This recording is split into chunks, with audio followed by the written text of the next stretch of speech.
پیرزادوں سے دلی کے مت ملا کر بھی امیرزادوں سے دلی کے مت ملا کر بھی کہ ہم غریب ہوئے ہیں انہی کی دولت سے۔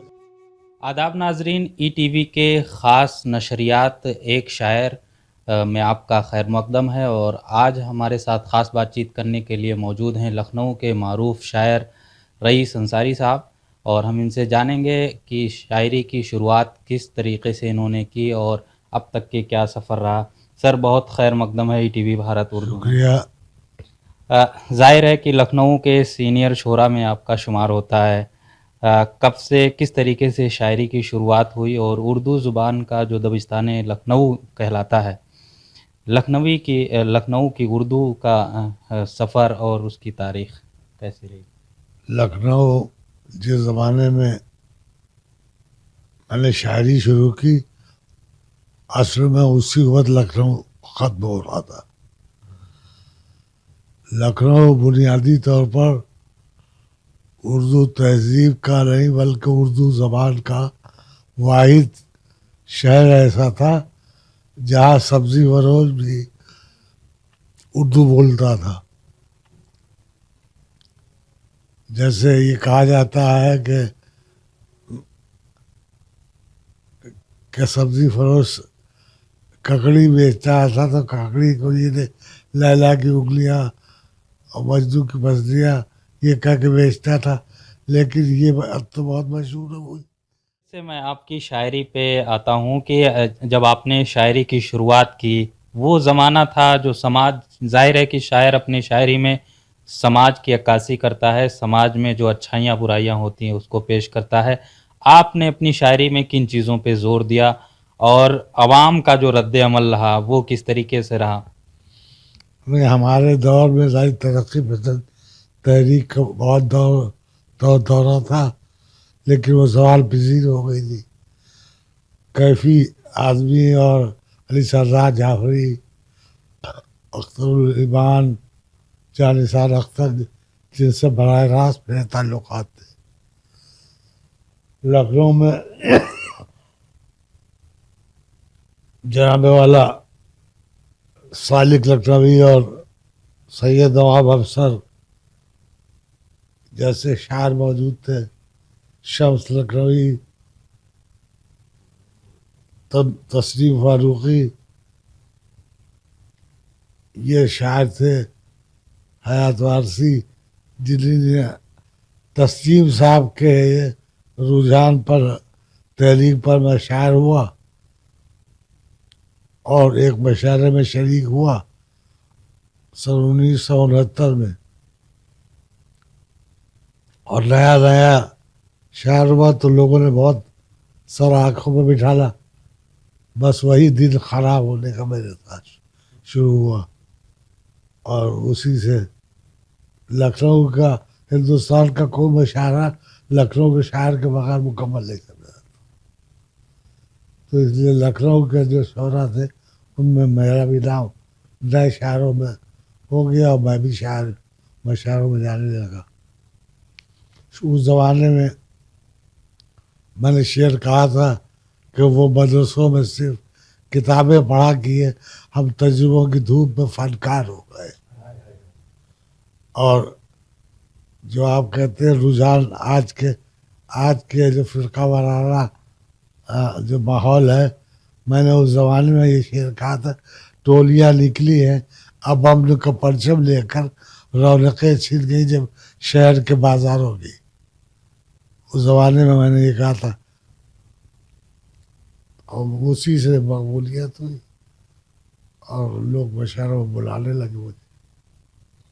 ظاہر ہے کہ اردو شاعری میں آپ کا بڑا نام ہے، کئی کتابیں آپ نے تصنیف بھی کی ہیں، مضامین بھی لکھے ہیں۔ کون سا ایسا غزل ہے جو آپ نے کہا یا شعر کہا جو بہت زیادہ آپ کو پسند ہے؟ نہیں، شاعری تو دیکھیے، بیٹا اولاد جو ہے وہ شعر جو ہے وہ اولاد کی طرح ہوتا ہے۔ ہر شعر جو کاغذ پر ہم نے جو چھاپنے کا قابل ہوا تو وہ ظاہر اہم سمجھتا ہوں میں۔ جیسے آج کی شاعری کے بارے میں نئی شاعری کے نئے رجحانات جیسے ہیں، جیسے ہمارا یہ غربتیں اپنے گھرانے کی مٹانے آ گئے، غربتیں اپنے گھرانے کی مٹانے آ گئے، گاؤں والے شہر میں رکشا چلانے آ گئے. جیسے یہ قیمت تو خوب بڑھ گئی شہروں میں دھان کی، لیکن ودا نہ ہو سکی بیٹی کسان کی. یہ سب نئے رجحانات تھے. تو آپ نے مزدور طبقہ، کسان طبقہ کی آواز بلند کی ہے شاعری کے ذریعے. موجودہ دور کی شاعری کو کس نظریے سے دیکھ رہے ہیں جو نئی نسل شاعری کر رہی ہے؟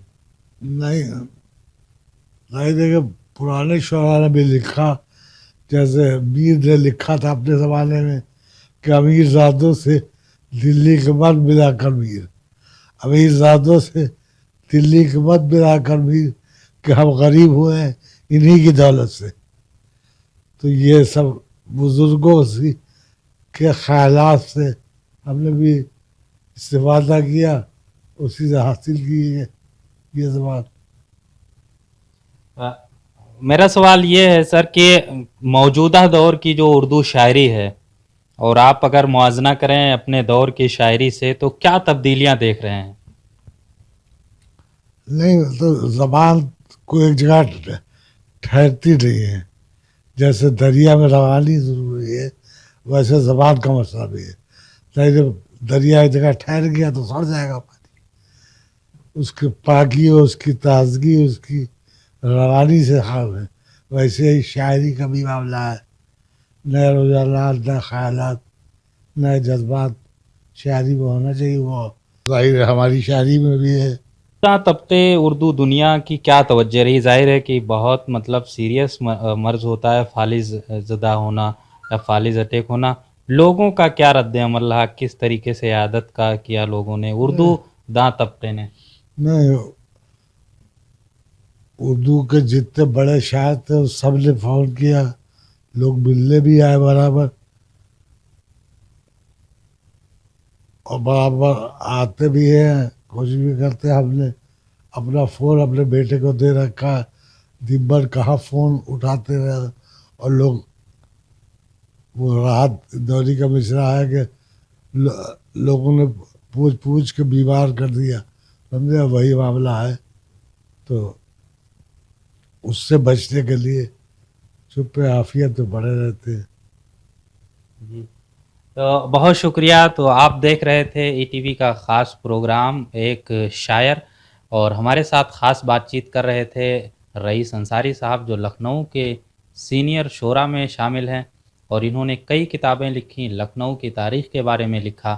ان کی شاعری نے بین الاقوامی شہرت حاصل کی، اور موجودہ دور میں رئیس انصاری صاحب چونکہ فالج زدہ ہیں، بیماری کے حالت میں بھی ای ٹی وی بھارت سے بات کیا، اور انہوں نے ان تمام حالات پر روشنی ڈالی جو ایک زمانے میں لکھنؤ ہوا کرتا تھا. موجودہ دور میں اگرچہ اردو ادب کا گہوارہ سمجھا جاتا ہے، تاہم رئیس انصاری صاحب نے جس دور میں شاعری کی شروعات کی تھی، اس دور میں اردو شاعری عروج پر ہوا کرتی تھی، اور سماج میں جس طریقے سے اردو نے باغیانہ تیور اپنا کر کے سماج کے آواز کو بلند کیا، وہ زمانہ بہت قریب سے رئیس انصاری نے دیکھا ہے. ای ٹی وی بھارت کے لیے لکھنؤ سے خورشید احمد.